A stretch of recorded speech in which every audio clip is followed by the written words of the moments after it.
With 4 million sounds, what will you create? Take the free trial today.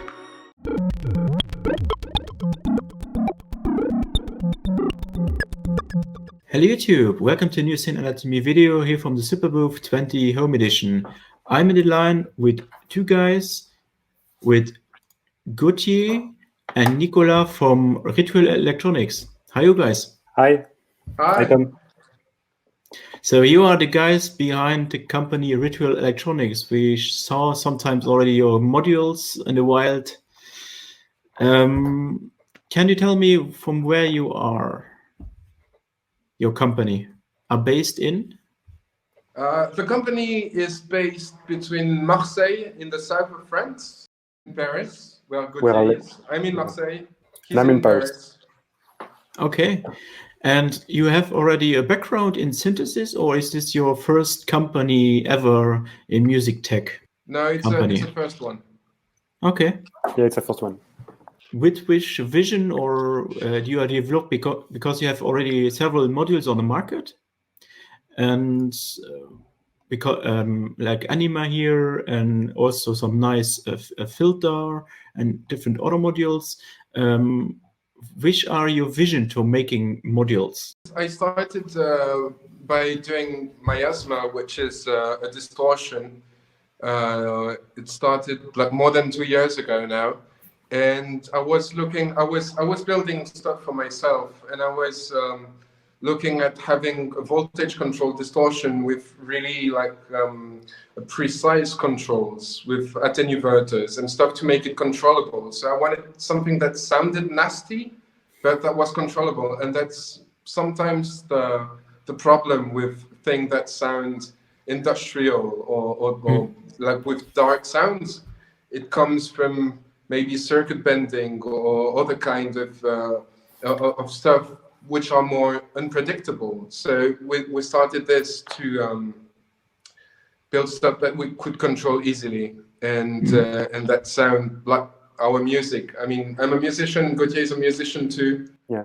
And we both come from a DIY background because like okay. None of us has a technical background in like in electronical design. And but we're musicians. Both of us are musicians. We release stuff on records, on labels, and we play live shows. And for example, I own several drum machines, and I started getting into DIYs because I wanted to modify them, be able to sync really old drum machines to modern sequencers. And that's how I got into modular. Nicolas was doing a design school in Copenhagen, and wanted to add visuals to his live, but visuals controlled by Eurorack modules. So like that, we started to get more and more into DIY stuff and build the stuff that didn't exist at the time. And that's how the story of Miasma, the first module, started. I saw in your designs, which I really love on this, they are very clear. They are really not messed around with controls. They are really clear. You know where you put it, the stuff. Yeah, we try to think of each module as like a small instrument. So like it needs to have like space to put your fingers. It needs to have like beautiful controls and to be like carefully laid out for people to like really feel good with the instrument and not like small shaky pots or stuff like this. And so, from what do you have on actual products? You have this Anima?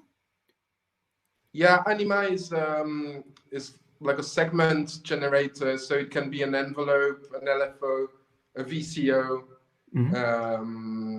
It's kind of inspired by the DUSG from Surge. But it's not analog; it's digital. So there are like more possibilities, like the 1 volt per octave, which is like really tight, calibrated over like 10 octaves or something like that. So it has its own vibe on the well-known concept of the dual function or dual segments generator.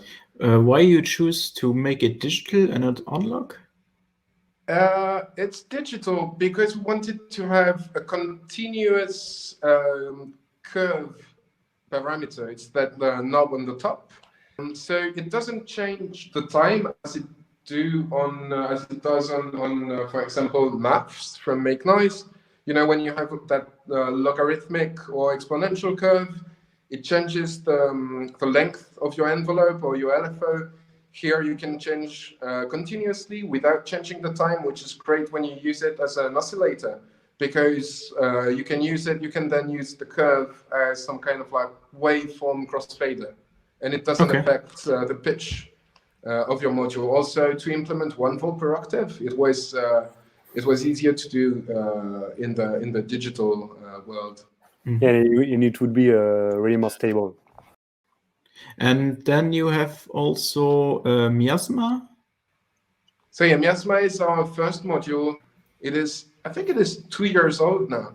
Yeah. And it's a distortion with voltage controllable gain, and it has a built-in feedback loop. So you can send the output of the module back in the input. There is CV control over this, and so you can have like really, really nasty sound coming in from that feedback and gain pair. And also, the thing with Miasma is that the sound shaping is made with diodes, and the diodes are not soldered in the module. We ship the module with different diodes, so you can choose your own sound. You can experiment with those and pick the tone, the sound quality that you like best. A few guitar pedals brands, they're releasing pedals, and the only stuff that changed between one pedal and another one is just the diodes they put in them.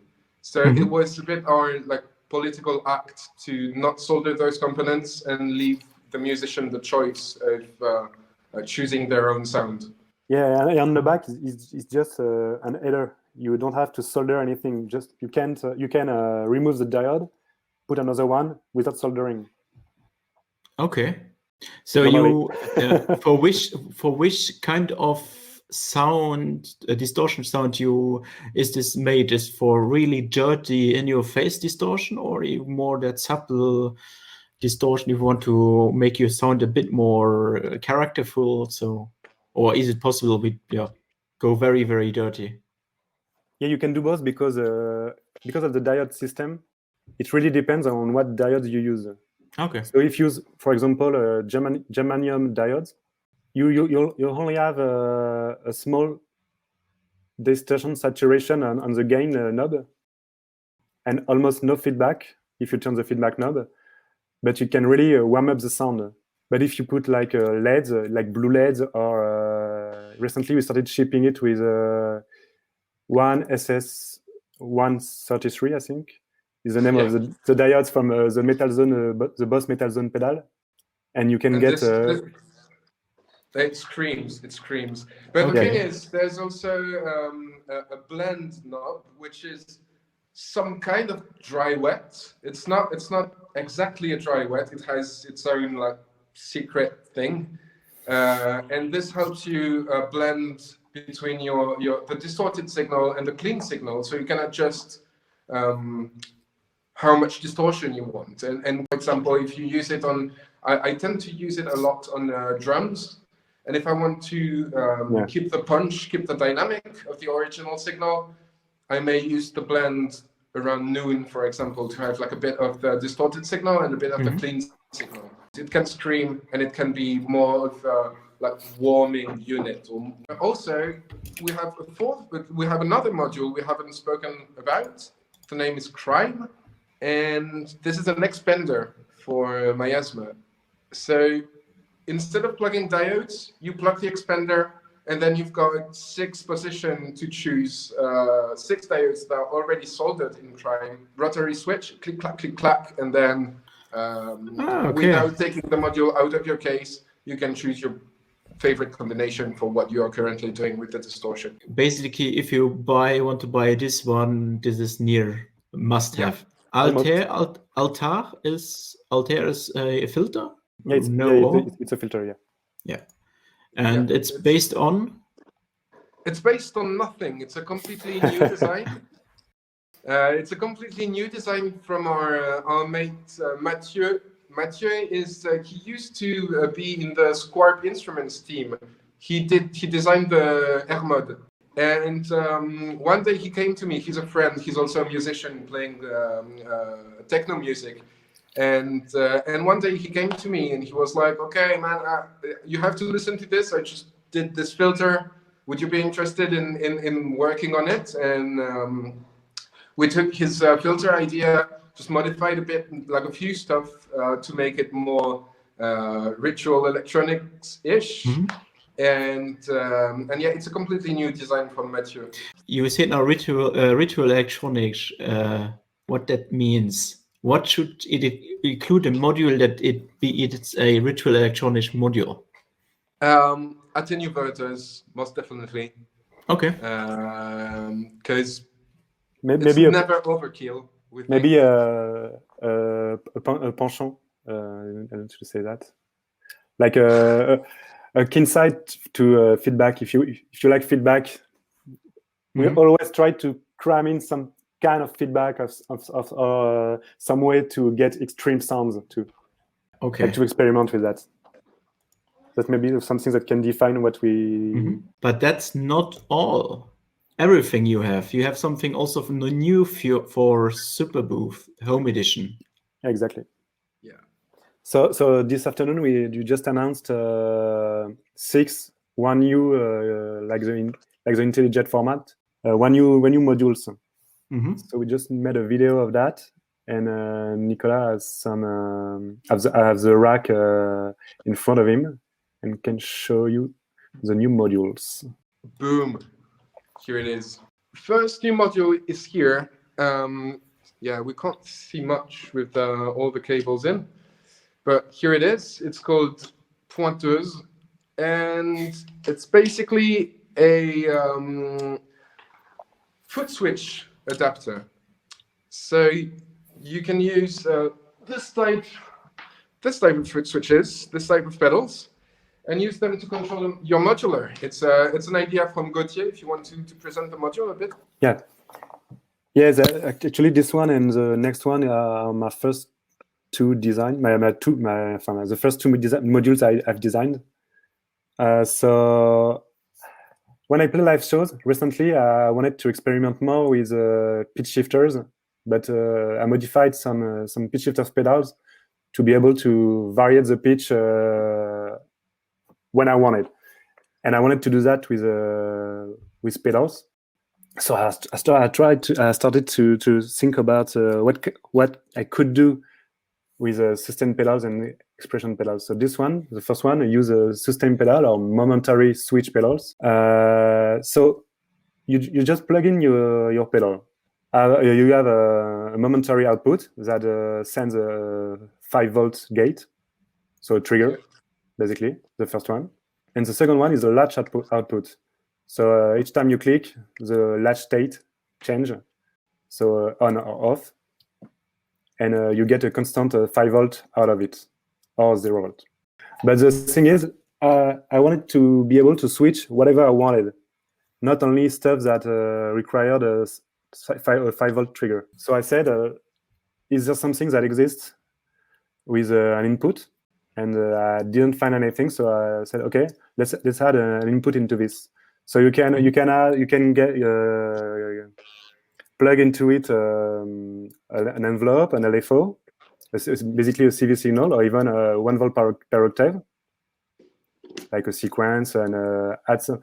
Like for example, if you plug in maybe 1 volt per octave and have like a bass line playing, you can add a fill-in, send to the bass line some new notes to add some variation with the pedal.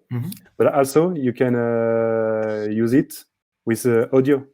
So you can, I don't know, for example, plug a hi-hat into it and use the latching output to latch the hi-hats and enable them to play whenever you want with your foot, and still have your two hands to manipulate filters or for example, I sing. So to have a mic in one hand and one other hand to play notes on the keyboard, for example. Yeah, so it can act as a mute. It's like we designed it in a way that it acts as a clickless mute. If you want to pass audio in, it will. The audio out is just like brilliant, same quality, and it's clickless when you switch on or off. So that basically replaces your mixer mute, for example. The second one is flexibility. So it's basically the same principle, but with expression pedals. So you can plug any expression pedals into it and use the pedal to control a signal between 0 to +5 volts and control a filter or even a frequency modulation on an oscillator. Okay, so you can put in a like a pedal from a keyboard or so. A pedal, a push pedal there. Okay. Exactly. And you have a switch to make it bipolar. So you can modulate something between -5 volts and +5 volts and turn your expression pedal into an attenuator. But also there's an input, so you can plug anything into it, like with the other module, and modulate the volume of that, the volume or attenuate it, because you can put in audio or CV. So a foot controlled attenuator. And for both modules, there's like a mini switch inside, well, on the bottom side, that enables you to change the polarity of the sustain pedal you're using or expression pedal you're using, because not all the time there is a switch on the pedal itself. So sometimes there's no standard in the expression pedal world and sustain pedal world. So sometimes you need to switch the way it goes, it functions. So you can work with almost all the pedals on the market. Okay. We want something that you could use with cheap pedals, an expensive one, of course. Okay. Then the green is this is obviously not yet the final exactly. interface. We're not going. We're not doing greenwashing at Ritual Electronics. So this is another new one. It's Assemblée, and it's signal mixer and mangler. So it takes two signals, then they run through those on-off switches here. Maybe I can show you some signals. So here I've got two signals patched in. I can switch them on or off. And then with this rotary switch here, I can output a different combination of the two input signals. So there is a maximum, like when you have an OR gate in logic, but this doesn't only accept logic signals like gates or triggers. It also accepts audio and CVs. So you'll get the maximum of the two signals. The second output is the minimum. So it's like an AND gate, but analog. Then third input is a mix. So your regular mix of two signals. And then we've got minus mix, which is a phase inverted mix. Then minus minimum, which is just like the opposite of the minimum, and minus max. And it is really thought to be used with CVs, audio, gates, 1 volt per octave sequences. You can put anything in it, mix audio and CV, and you'll get like some crazy results. And this one is to be used with your hands, not your feet, but it's also thought as a live controller. Really, it's really handy to do some big changes, drastic changes with, like, if you have only two LFOs, for example, two envelopes, and you want to like create a third one, you can take this, combine them, and have like a very different result that you can switch on the fly, live, or in the studio, whatever. And then I see another on the module. A very small. Very, very small one. It's just a white noise and a pink noise generator. So the simplest thing around, but I realized that I usually don't find space in my 3U rack to put just a noise generator. Is this missing on the market of 1U? Noise I generators? think so. I think there is a white noise output on the IntelliGel Cloud tools, huh? tools. Yeah, Roland tools. Yeah. But if you don't want to have like the 18HP or whatever it is with the sample and holds and everything, here it is. Just 2 outs, white noise, pink noise. Probably the easiest and quickest module you ever developed. Yes. I mean, getting the right filter for the pink noise is not. If you want to have that really like a heavy rain sound the pink noise has, you have to tweak the module, the filter quite a bit. And But it's an easy one. It's definitely an easy one. And beside, there's one more. Yeah, there's 2 more actually. 2 more.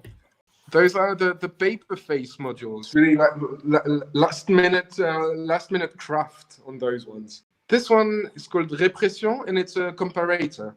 Another module that we struggle to find space in the 3U rack for. It's so simple. It just takes an input, compares it to a fixed voltage that you set with this knob, and depending on the threshold that you set, if the input goes up the threshold, it outputs a gate.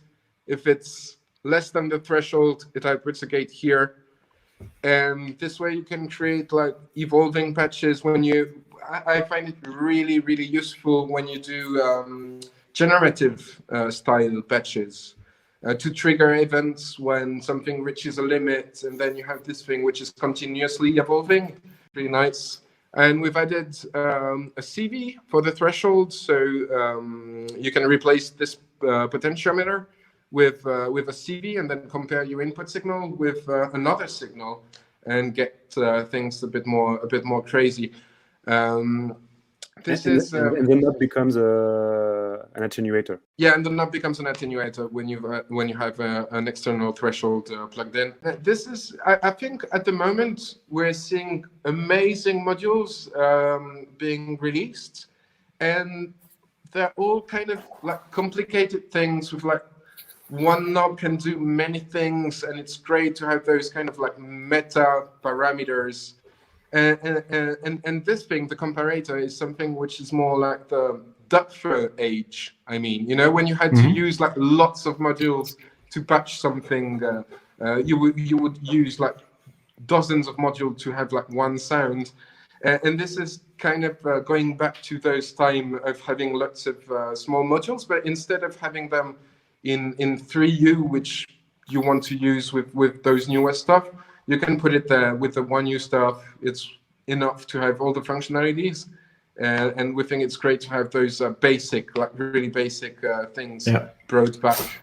More bread and butter modules. Yeah, exactly, exactly. The last one here, it doesn't have a name on the paper face yet, but it's called Guillotine. And it's another distortion, because we really love distortions at Virtual Electronics. Here it is a mono version, but it will come out as a stereo version. 2 ins, left, right, 2 outs. It has a gain knob, and it has a tone switch, which puts some emphasis on different frequencies to shape your distortion. It's not, Miasma is a soft clipping distortion. This one is a hard clipping. This one is really designed to mess things up. It's less versatile than Miasma for sure, but it goes to 12. It's an angry one. Okay. When we can expect these new 1U modules? It's a big question at the moment. The prototypes are kind of ready. They're set, but we'd like to wait a little bit until things go back to normal, if I can say, to put the orders for the final versions. Yeah, because so we can expect, I don't know, some in the summer somewhere. Yeah, because even if we ordered the production right now, so we could receive it, but like getting orders out of France is really hard at the moment. Like I'm expecting a package since 1.5 months from Belgium. Okay. And same with Nicolas that sent some module to one of our retailer, and they still haven't received it. That's actually the current situation. Yeah. Yeah. Strange maybe- moments. Yeah. Yeah, we want to get everything ready and then launch production when it's Okay. a bit easier Yeah. for everyone. Price point, they are, I expect, not that expensive. I think nothing will be more than 200 euros for sure. I can even say maybe nothing will be more than 150 euros. We're not sure yet, but we aim at low prices. We aim at Okay. low prices. Your website for people can is ritualelectronics.com. Yeah. And your modules are available from your website and also from dealers. Yeah. Yeah, so we work Yeah. with Escape from Noise in Sweden, Elevator Sound in Bristol, Signal Sound in Glasgow, if I'm not mistaken, Modular Square in France, Schneidersladen in Berlin. obviously, and Perfect Circuit in Los Angeles. Well, Okay. not in Los Angeles, but in California. Oh, in Greece also. We've got a Oh, yeah. retailer in Greece. Synthesizer.gr. .gr. Yeah. .gr. Okay, guys. Thank you, Gauthier. Thank you, Nicolas. I wish you good Thank luck you, with Tom. Ritual Electronics Thank you. and hope to see you then in 2021 at Superbooth. Yeah, we Yeah. hope to see Hopefully. you and everyone to meet everyone for our first Superbooth next year. Good luck and stay safe the next month and creative, of course. Same Thanks, for you. Tom. You too. Stay Thanks. safe. Thank you. Bye. Big thanks for watching, and if you have questions, let me know in the comments below, and hope to see you again in one of the next Superbooth 20 Home Editions videos. Bye.